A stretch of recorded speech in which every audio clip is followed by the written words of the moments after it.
اوس په وارثانو کې اول چې کوم دی هغه ذوي الفروض دي. ذوي الفروض څه معنا؟ ذو خاوند ته وایي، فروض جمع د فرض ده، فرض وایي حصه مقرر ده. معنا هغه خاوندان چې د هغو حصه قرآن کریم یا الله چې کوم دی هغه مقرر کړي وي قرآن کریم کې. اوس د مړي څه وارثان دي چې د هغو حصې قرآن مقرر کړي دي، الله مقرر کړي دي. الله وایي دغه ته به دومره حصه ورکوي. معنی یې سړی مړ سلو، د هغه پیسې پاتې سولې، جایداد یې پاتې سو، مځکې یې پاتې سوې، قانون یې پاتې سلو، وینې که نور شی نه و پاتې، خالي کپړې یې پاتې سوې، ګوټونه یې پاتې سلو، کتابونه یې پاتې سلو، هغه کور یې پاتې سلو. بس دغه چې کوم دا تقسیم که. نو اوس اول به ذوي الفروض ته ورکوي. دا ذوي الفروض تعریف چې سلو، ذوي الفروض هغه خاوندان دي، هغه انسانان دي چې د هغو حصې الله په قرآن کې مقرر کړي دي. هغه څوک دي چې الله د هغو حصې مقرر کړي؟ په هغه کې اول مور ده. مور چې کوم ده هغه په هر صورت کې حصه وړي. چې زوی یې مړ سلو، دغه مال دا څه به کي د دې خپله یو حصه مقرره ده چې دا به مور ته میلاویږي. دویم چې کوم دی هغه پلار دی. وینې مور پلار چې کوم دی هغه د زوی د مال حقداران دي. خو هغه بیا خپلې حصه لري چې څومره قدر مور ته میلاویږي، څومره قدر پلار ته. دا رقم نه وي چې خارګر د مور پلار ته میلاویږي. مور پلار ته میلاویږي، ښځې ته یې میلاویږي. زوجه د سړي ښځه موجود وله، مور پلار ته خپله حصه ده او دغه ښځې ته خپله حصه میلاویږي. او که ښځه مړه سوله، مور پلار یې خپله حصه ده. وینې اوس زموږ ده خو چې مړه سي ښځه چې وڅه وي، بیا یې مور پلار ته حصه نه ورمیلاویږي، وایي دا وڅ سوې ده. په ګرد مال باندې چې کوم دی هغه یې سړی قبضه وکړي یا خسرګنۍ قبضه وکړي. نه نه، د دې ښځې چې کوم مال پاته سولو، کم کور یې پاته سو، کم سونه و چاندي یې پاته سوله، که دا ښځه وڅ سوې هم ده، په هغه مال کې د دې د مور و پلار حصه شته. دا رقم د لوڼو حصې شته. وینې د لور حصه چې کوم ده یا د لوڼو حصې چې کوم دي، الله پاک په قرآن کریم کې خپله ذکر کړي دي. نو دا چې دا ذوي الفروض دي. دا او بل شی موږ وایي عصبه. عصبه څه ته وایي؟ چې د ذوي الفروضو بعد چې کوم مال پاتې سلو، دا ټول مال چې کوم دی بیا به عصبه ته میلاویږي. په علم میراث کې موږ څه تعریف کوو؟ هغه میراثخواري دی د انسان چې د ذوي الفروض ته چې الله پاک ته د مړي مال و کوم وارثان ته ورکړی دي، اوس هغو باندې دا مال تقسیم سلو، لیکن د هغه باوجود بیا هم څه مال پاته دی. نو اوس چې کوم دا پاته مال دا بیا ذوي الفروض ته نه میلاویږي، دا بیا عصبو ته میلاویږي. بیا په عصبو کې چې کوم سړی څونه نږدې ولو، هغه ته به هغه مال ګرد ورکوي. عصبه کې بیا چیز دی؟ زوی دی، ورور دی. وینې ورور او زوی دا چې کوم دی عصبه دی. دا رقم پلار هم عصبه جوړېدی سي. وینې بل شی موږ وایي اصول او فروع. اصول جمع د اصل ده. موږ وایي دا ګوره، موږ دا د میت اصل دی یا دا د میت اصول دي، دا د میت فرع ده یا د میت فروع دي. دا څه معنا ده؟ اوس یې زده کړه. اصول جمع د اصل ده. اصل خو نه معلومیږي، د یوې شي اصل و بنیاد ته وایي. د اولاد دپاره اصل چې دی مور و پلار دی. وینې نو په میراث کې چې کوم دی اصل چې کوم دی هغه پلار دی. په میراث کې اصل چې دی پلار دی، نیکه دی. دا رقم ور نیکه او دا رقم مور ده، انا ده، او دا رقم دغه وروسته چې کومې اناګانې لري دا ګرد پکې. دا په اصولو کې داخل دي. پلار د پلار پلار د پلار پلار د پلار پلار، وینې دا ګرد اصول دي. دا رقم مور، د هغې مور، د هغې مور، د هغې مور، دا پسې ده. دا ګرد چیشتې ده، دا اصول دي د انسان. اوس اصول قریب څه ته وایي؟ د الفاظ څه معلومیږي. اصول بعید څه ته وایي؟ دا اصول بیا پر دوه قسم دي. یو اصول قریب دی، یو اصول بعید دی. اصول قریب هغه اصل ته ویل کېږي چې هغه انسان لره میت لره نږدې وي. دا مې زده کې ګوره موږ چې کله دغه ذکر سي په مسله کې ګوره ابن ذکر سي، نو بیا دی پریشان چې د ابن د چا دی؟ دا ابن د مړي د مراد دی. صحیح سلو څوک خپل ورور جوړ کړي، څوک د بل ورور جوړ کړي، نو بیا چې کوم هغه مسله ورته مشکل وي. زوجه ذکر سوی ده، زوجه د چا ده؟ د ابن د چا دی؟ وینې دا مور د چا ده؟ دا چې دا مور ذکر شو بس دا د مړي مور ده.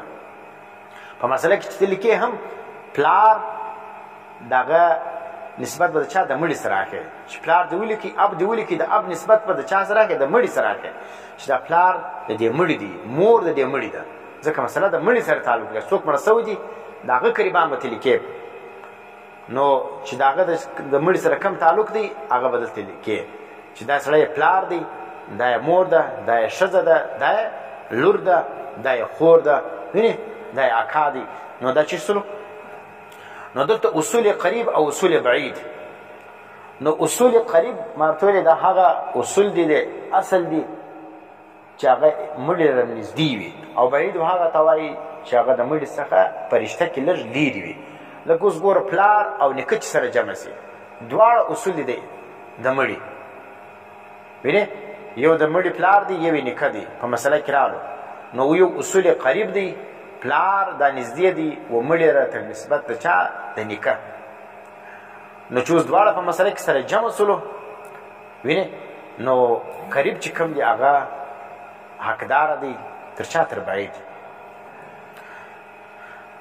ښه دا رقم فروع جمع د فرع ده، د فرع څخه مراد چې دی اولاد دی. وینې نو په اولاد کې چې کوم دی هغه بیا لمسیان، لمسیانې، وینې کړوسیان، کوسیان، پوسیان، دا تر اخره پورې دا ګرد پکې دا فرع ده. خو اوس چې بیا نږدې و قریب سره، قریب و بعید سره جمع سولو، چې معنا د مړي اولاد راغلی او بل طرف ته چې کوم دی هغه لمسی راغلی یا کړوسی راغلی، اوس به حصه چا ته ورکوي؟ ګور ته به ورکوي یا فروع قریبه رالو؟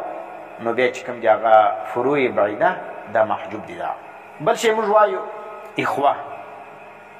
اخوه ورونو ته وایي، خوندو ته وایو، خور ورور. دا چې کوم دی اخوه خور ورور یا ورور ورور یا خور خور، دا اخوه چې کوم ده دا پر درې قسم ده. یو ته حقی یا عینی وایي، حقی و عینی یو شی دی سره. دویم ته علاتی وایي، دریم ته اخیافي وایي. عینی یا حقی څه ته وایي؟ دا هغه خور ورور دی چې په مور و پلار په دواړو باندې سره شریکان. څه معنا؟ چې کومه مور د کوم مور سره دی پیدا سوی دی، دغه ورور یا دا خور هم د هغه مور څخه پیدا سوی ده. چې د کوم پلار څخه دغه کوچنی پیدا سوی دی، دا بل کوچنی هم د هغه پلار څخه پیدا سوی وي. معنا مور و پلار چې د اولاد یو وي، دا ته عینی یا حقی ورور و خور وایي. چې په مور و پلار سره شریکان وي دا ته حقی او عینی وایي. او علاتی ګوره د علا سره، علا لوړ ته وایي. نو لوړ څوک دی؟ پلار دی. په مرتبه کې وینې یا په دغه کې چې کوم دی نر و ښځو چې مقابله راشي، نو نر چې کوم دی هغه په مرتبه کې لوړ دی تر شا تر ښځې. نو علاتی هغه ته وایي، هغه خور ورور ته وایي، یا هغه ورور ورور ته وایي، یا هغه خور خور ته وایي چې هغه په پلار سره شریکان وي، مور یې سره جلا وي. څه معنا؟ سړی دی دوه ودونه کړي دي. نو اوس د دوه مندو اولادونه چې کوم دي دا په خپل منځ کې د دا بنو اولادونه څه دي؟ د دوه ښځو اولادونه دا علاتی ورونه دي. دا علاتی ورونه او خوندې دي سره. او دریم چې کوم دی هغه اخیافي ده. اخیافي څه ته وایي؟ دا هغه ورور ورور یا هغه ورور خور ته وایي چې هغه خالي په مور سره شریکان وي، پلار یې سره جلا وي. یو ښځه ده دی چې د یو سړي سره نکاح وکړه، د هغه وروسته چې کوم دی 3 یا 2 اولاد یې پیدا سولو، بیا سړی مړ سولو. اوس دا ښځه راولاړه سوله ځوانه ده، بیا یې د بل چا سره نکاح وکړه. نو اوس د هغه سره بیا 2-3 اولاد رالو. نو اوس د دې ښځې مثال 6 اولاد یې 3 د مخته سړي سره سولو، 3 د دې وروسته سړي سره سولو. نو دا 6 اولاد خو د دې وروروالی او خوروالی په چیش باندې په مور سره شریکان دي. پلار خو د هر یو د جلا دی. وینې د درو یو پلار و، د درو ده بیا بل پلار و، د درو پلار ژوندی، د درو ده مړ دی. نو دغه 3 چې دغه 6 خوندې او ورونه چې کوم دي دا اخیافي و دې ته وایي چې په مور سره شریکان دي لیکن پلار یې جلا دی سره. او بل اصطلاح موږ وایو احد الزوجین. احد الزوجین څه معنی؟ چې موږ ګوره په مسله کې احد الزوجین موجود وي یا احد الزوجین نه وي. نو احد الزوجین څه معنی؟ په میړو معنی کې یو موجود وي. وینې په زوج او په زوجي کې یو موجود وي نو بیا چې کوم دی هغه دغ کېږي. اوس که په مسله کې زوجه ذکر سوله معلومه خبر ده چې مړی څوک دی هغه زوج دی، او که زوج ذکر سولو معلومه خبر ده چې څوک مړ دی هغه زوجه مړه ده. او که ابن ذکر سولو معلومه خبر چې پلار یې مړ دی، او که پلار ذکر سولو معلومه خبر ده چې څوک یې مړ دی زوی یې مړ دی. بل موږ وایو ذوي الارحام. ارحام د رحم سره وتلی دي.